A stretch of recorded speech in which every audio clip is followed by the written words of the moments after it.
في إطار حرص مصر على دعم التعاون العلمي والأكاديمي مع ألمانيا في ضوء الشراكة العلمية والبحثية بين الدولتين في مجالات التعليم العالي والعلوم والتكنولوجيا، وصل الدكتور خالد عبد الغفار وزير التعليم العالي إلى برلين بدعوة من وزيرة التعليم والبحث العلمي الألمانية للبناء على أطر التعاون الألماني المصري المشترك.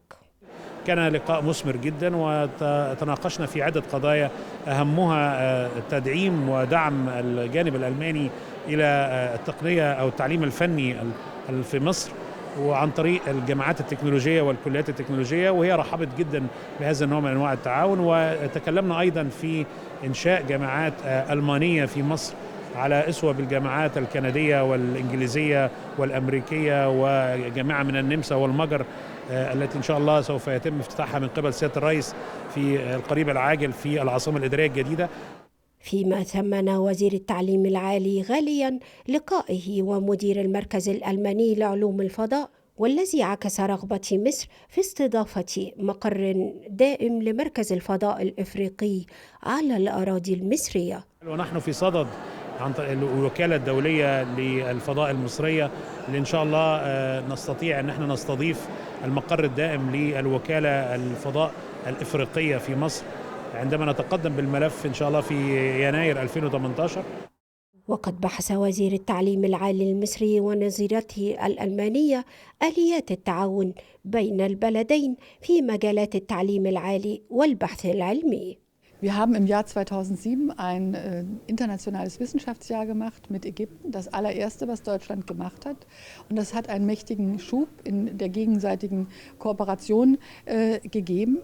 Und wir können heute sagen, dass auch in sehr wechselnden politischen Zeiten, die es ja in Ihrem Land in Ägypten gibt, wir eine stetige, gute Kooperation haben.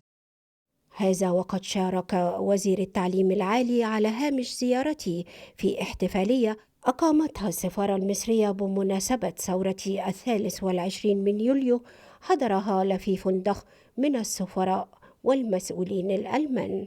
التعاون في مجال التعليم العالي والبحث العلمي ده أحد ركائز التعاون الثنائي بين مصر وألمانيا.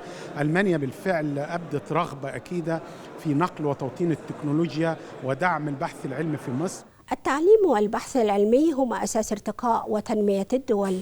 مصر تمتلك عقول وقدرات هائلة، وتسعى لاستثمار تلك العقول عن طريق تحديث نظم التعليم وتطوير التعاون الأكاديمي بين مصر وألمانيا. من داخل وزارة التعليم العالي الألمانية، إيمان البكري، النيل للأخبار، برلين.